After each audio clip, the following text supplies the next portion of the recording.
लंबा संतोष समय जी, ये स्ट्राइक रेट जब क्रिकेट होता है तो किसी भी बल्लेबाज का स्ट्राइक रेट देख के पता चल जाता है कि ये कितनी तेजी से रन बनाता है।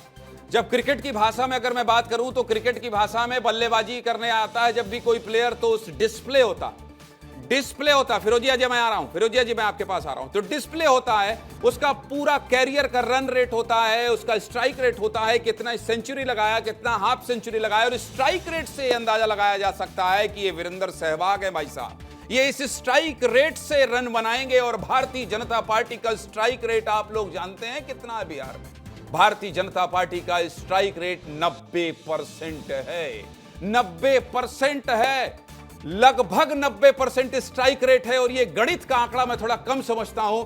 पढ़ाई लिखाई की जब बात आती है तो मैं ब्रजेश राजपूत जी का रुख करता हूं, क्योंकि उनकी ड्यूटी है रिसर्च करने में, उनकी ड्यूटी है स्ट्राइक रेट और बॉलर के कितने बॉल फेंकने में कितना विकेट गिरा है ये बताने में। इस वक्त की बड़ी खबर ये है जो आपकी स्क्रीन में है कि 90% स्ट्राइक रेट के साथ भारतीय जनता पार्टी ने बिहार के मैदान में बल्लेबाजी की है, बिहार के मैदान में बल्लेबाजी की है। दिखाइए स्क्रीन पर ब्रजेश जी, ये आंकड़ा बहुत बड़ा है ब्रजेश जी। मुझे लगता है कि भारतीय जनता पार्टी ने सभी बाधाओं को तोड़ दिया है और आने वाले चुनाव को अपने तरफ मोड़ लिया है। ब्रजेश जी। बिल्कुल ज्ञानी जी, देखो अभी तो रिजल्ट्स लगातार आ ही रहे हैं, रुझान आ रहे हैं, रिजल्ट्स आ रहे हैं। 199 अभी हम देख रहे हैं कि 199 सीट तक एनडीए पहुंच गया है, जिसमें बीजेपी 90 पे है। बीजेपी ने टोटल 101 सीटों पर कॉन्टेस्ट किया था, चुनाव लड़ा था, यानी हम 100 सीटों पर चुनाव लड़ा था। 100 सीटों में यदि 90 वो जीते हैं तो 90% स्ट्राइक रेट यानी विनिंग परसेंटेज हो गया। मगर अभी पूरा मैच खुला है, क्रिकेट की भाषा में कहें तो पूरा मैच खुला है अभी, और वो 11 सीटों पर भी बीजेपी आगे बढ़ सकती है, यानी जो बच गई हैं 11 सीटें, तो ये स्ट्राइक रेट अभी और बढ़ सकता है। तो आप देख सकते हैं कितने ज़बरदस्त बैट्समैन हैं बीजेपी के लोग, या बीजेपी का विनिंग परसेंटेज 90% है। और ये निश्चित ही ये दिखा रहा है कि बीजेपी फिरोजिया कुछ करना है, अनिल फिरोजिया जी कुछ कहना चाहते हैं। मैं ब्रजेश जी आपके पास आऊँगा। अनिल फिरोजिया जी कुछ कहना चाहते हैं।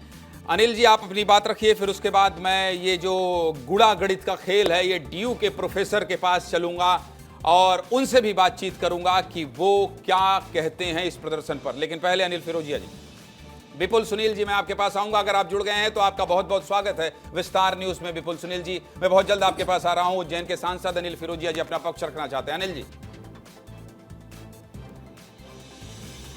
ये जीत जो है श्रीमान नरेंद्र मोदी जी और नीतीश कुमार जी की जो डबल इंजन की सरकार के जो विकास कार्य हैं, जो जनता ने उनको विश्वास व्यक्त करा है वोट के माध्यम से, तो वो ये जीत सिर्फ और सिर्फ नरेंद्र मोदी जी की को ही श्रेय जाता है और नीतीश कुमार को श्रेय जाता है। दूसरा, लोग वहाँ पे डरे हुए थे। जिस बिहार में 2005 के पहले एक आईपीएस और एक आईएएस की पत्नी सुरक्षित नहीं थी, वहाँ आम महिला बहन बेटियाँ कैसे सुरक्षित रह सकती हैं, तो बिहार के लोग डरे हुए भी थे और वो वहाँ पे जनजीवन सामान्य चाहते थे और विकास चाहते थे। और ये वोट डबल इंजन की सरकार को, मोदी जी को और नीतीश भाई को जो दिया है एनडीए की सरकार को, विकास और विकास के नाम पे ही ये वोट मिला है।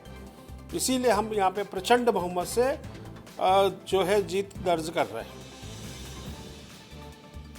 जो आप बात कह रहे हैं कि आप लोगों की जो नीति है, नरेंद्र मोदी पर जो भरोसा है और भारतीय जनता पार्टी का जो प्रबंधन है एनडीए को साथ लेकर चुनाव लड़ना, ये उसी का नतीजा है। विपुल सुनील जी डीयू के प्रोफेसर हैं, विस्तार न्यूज में आपका बहुत स्वागत है। मैं आपके साथ ये समझना चाहता हूं कि अभी मैं गुणागणित में थोड़ा कमजोर हूं, इसलिए आप ही से प्रश्न कर लेता हूं।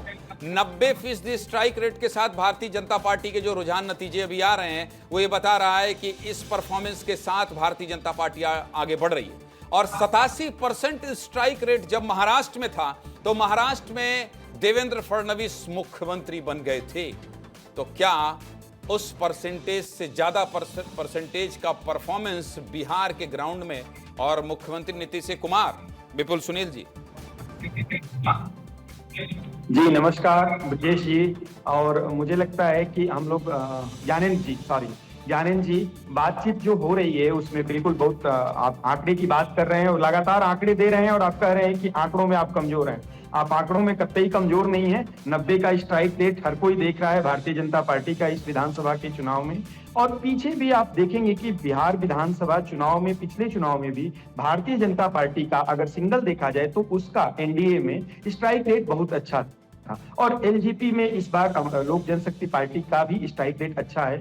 और रही बात नीतीश कुमार और महाराष्ट्र से जो आप तुलना कर रहे हैं, मुझे लगता है कि बिहार महाराष्ट्र नहीं है। इस चीज को राजग गठबंधन के दोनों दल समझ रहे हैं और भारतीय जनता पार्टी ने पहले भी बड़ा दिल दिखाया था और अभी भी बड़ा दिल दिखाएंगे वे। और उन्होंने बीच चुनाव में आपने देखा होगा कि शुरुआती दिनों में अमित शाह जी ने, चिराग पासवान जी ने 2 बार 2 अलग अलग सभाओं में 2 अलग अलग जगहों पर वक्तव्य दिया था। उनका कहना था कि विधायक दल नेता चुनेंगे, लेकिन बीच चुनाव में ये बात आती है कि नहीं, अमित शाह जी भी कहते हैं, चिराग जी को भी स्वीकार करना पड़ता है और पूरा राजग गठबंधन कहना शुरू करता है कि बिहार में मुख्यमंत्री के दावेदार नीतीश कुमार हैं, नीतीश कुमार के नेतृत्व में हम चुनाव लड़ रहे हैं। और एक देखने वाली बात, जिन आंकड़ों पर आप कह रहे हैं मुझे आंकड़ों पर बात करने के लिए, तो आंकड़ों में ये भी निकल करके आता है कि 43 से आज जहां जदयू पहुंची है उस बूम को भी भूला नहीं जा सकता है।